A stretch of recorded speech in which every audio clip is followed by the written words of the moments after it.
Questão número 1. Assinale a alternativa composta apenas por instituições que podem administrar fundos de investimentos. Módulo 1 com módulo de fundos. Olha aí que bacana, né? Aí eu não sei, a Ambima às vezes coloca lá, isso é módulo 1, mas aqui para mim é módulo de fundo, gente. Então, consequentemente, a gente tem que lembrar do que está escrito lá no módulo 1 para associar aqui o assunto de fundos, né? Bancos comerciais aqui na letra A não podem, certo? Bancos de investimento aqui podem, porém bancos comerciais não podem, tá bom? Bancos múltiplos com carteira de investimento, gente. Super importante, tá? Vamos lembrar que aqui é banco múltiplo? É um banco que vai ter pelo menos 2 carteiras, né? E obrigatoriamente uma tem que ser de investimento ou comercial. Se ele falar somente banco múltiplo ou banco múltiplo com carteira comercial, pô, eu não sei se tem carteira de investimento, né?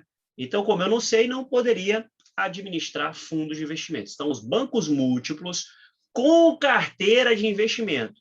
As corretoras e as distribuidoras, que não tem distinção nenhuma entre elas, mas, então, essa seria a alternativa correta, né? Na letra D está errado, porque eu falar apenas. E quando eu falo apenas, eu estou restringindo apenas aos bancos múltiplos com carteira de investimento e aos bancos de investimentos. Eu teria que acrescentar aqui as corretoras e distribuidoras. Então, a resposta certa, a letra C. A letra C que eu gosto, que eu falo que é a letra C de CPA 20. Todo mundo aprovado aqui, né? Amém, professor. 207 pessoas aprovadas na CPA 20. Já está dito, já está profetizado. Vamos para a questão número 2. Assinale a alternativa correta. Nos fundos de investimentos, ele quer a correta, né? Tem que ficar atento a isso, que eu vi que algumas pessoas caíram aqui quando apareceu incorreta, né? Então, nos fundos de investimento, cotistas com maiores volumes de recursos aplicados possuem preferências. Esquece isso. Direitos e obrigações iguais. Direitos, principalmente, iguais. Então, essa questão de resgate, a gente vai ver que não existe preferência, né, para cotista. Letra B de bola. O valor da cota é calculado pela fórmula patrimônio líquido do fundo multiplicado. Deus o livre, né? Não é multiplicado, gente. Para achar o valor da cota, eu vou dividir pelo número de cotas. Letra C. O valor da cota dos fundos abertos de investimento é atualizado e divulgado diariamente. Informação periódica. E eu nunca marcaria a letra D, porque ele fala que um FIC pode investir até 10% do seu patrimônio diretamente em ativos financeiros. Não é 10, é 5. Porque, para respeitar a regra do FIC, ele investe no mínimo 95% em cotas e sobra 5% do patrimônio que ele poderia investir em ativos financeiros, né? Uma super pegadinha, mas a mais simples é a alternativa correta, né? Mais uma vez, ó, na sequência, 2C é 2C de CPA 20 de todos vocês aprovados. Então, digam amém, que vai dar certo, gente. Aqui está na sequência, a gente está cada vez mais firme na nossa ideia, né?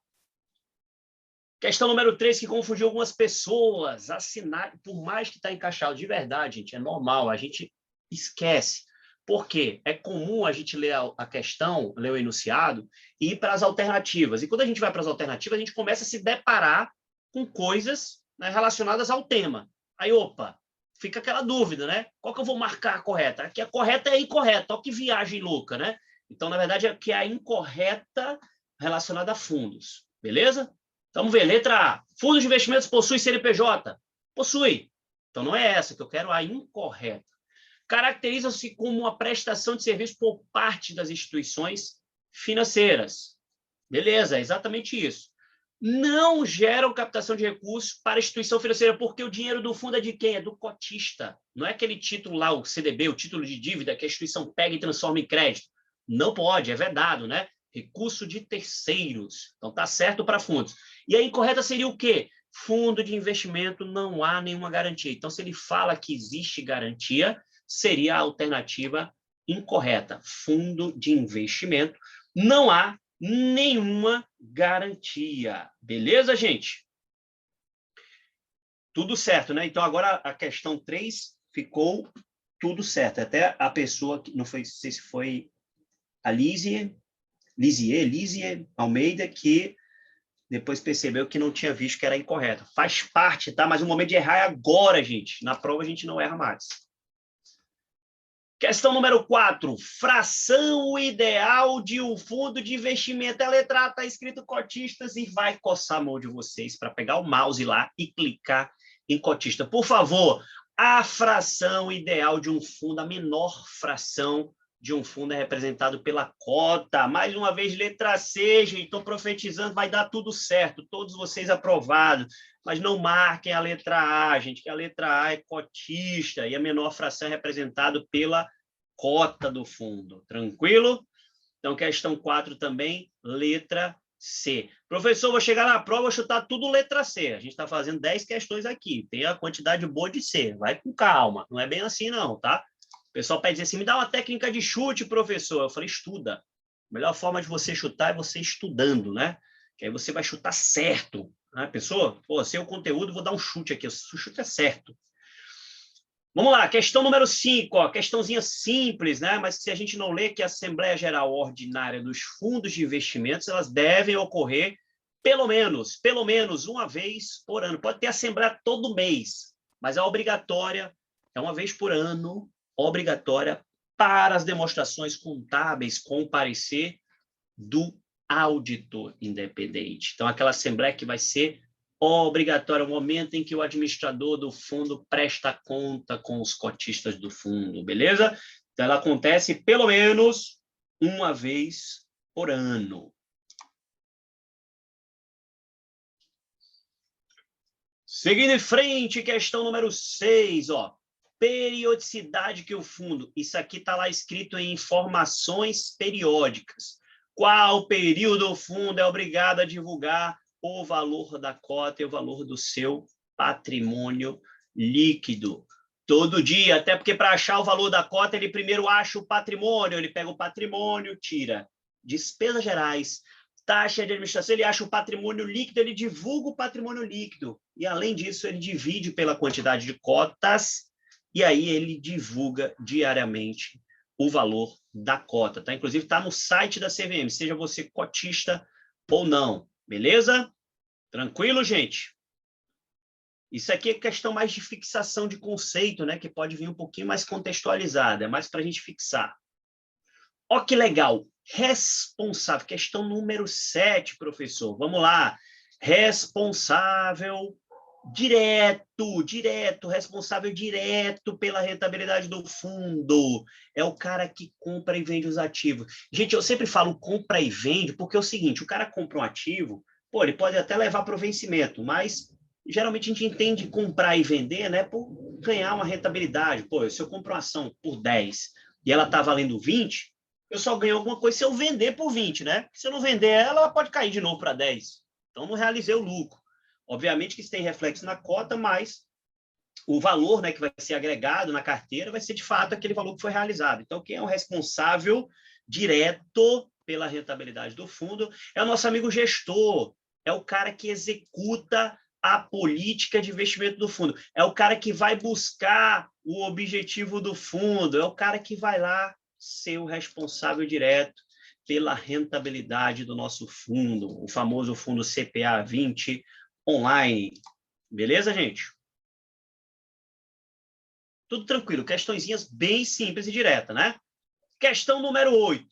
Responsável legal pelo fundo. Tá na letra A, cotista. E aí a gente quer marcar cotista. Mas tem uma pessoa que representa os cotistas, que é o representante dos cotistas, inclusive pode cair na prova de vocês falando quem exerce o direito de voto na assembleia de uma empresa a qual o fundo detém a participação. Pô, eu pego o dinheiro do fundo, compro uma participação na companhia. Quem representa os donos do fundo, o cotista, é o administrador, gente. Então, isso é que é ser representante, ser responsável legal e representante dos cotistas, tá? Então, responsável legal pelo fundo é o administrador do fundo. Não confunda o cotista, porque ele é o dono do fundo, beleza? Ele é o dono do fundo, mas o responsável legal é o administrador do fundo. Questão número 9, aqui, o Washington está perguntando, ficou na média de 8? Ficou sim, viu, Washington? Foi essa média mesmo, tá? Então tá tudo certo. Tá dentro do esperado aqui. Beleza? Então vou fazer a questão número 9. Profissional que faz contato com os clientes. Avalia a necessidade dos investidores. Sugere as opções de investimento. Sugere os fundos, oferta, distribui as cotas do fundo. Não é o corretor de imóveis, que o distribuidor é na associação lá do condomínio, é o corretor de imóveis, né? É o nosso distribuidor, o cara que faz o API, que vai verificar as necessidades, é o médico, talvez, ali do cliente, que faz um resumo ali dos documentos, tá bom, gente? Então, é o distribuidor, ele distribui o resultado da gestão, ele vende as cotas dos fundos, ele negocia com os investidores, beleza? Então, o nosso distribuidor, letra B de bola. E para finalizar, a questão número 10, adoro essa questão, pode cair na prova de vocês, já caiu nesse mesmo formato. Sobre a transferência de titularidade de cotas de fundos de investimentos, estão corretas as seguintes afirmativas. 1. As cotas dos fundos abertos não podem ser objeto de cessão e transferência em nenhuma hipótese.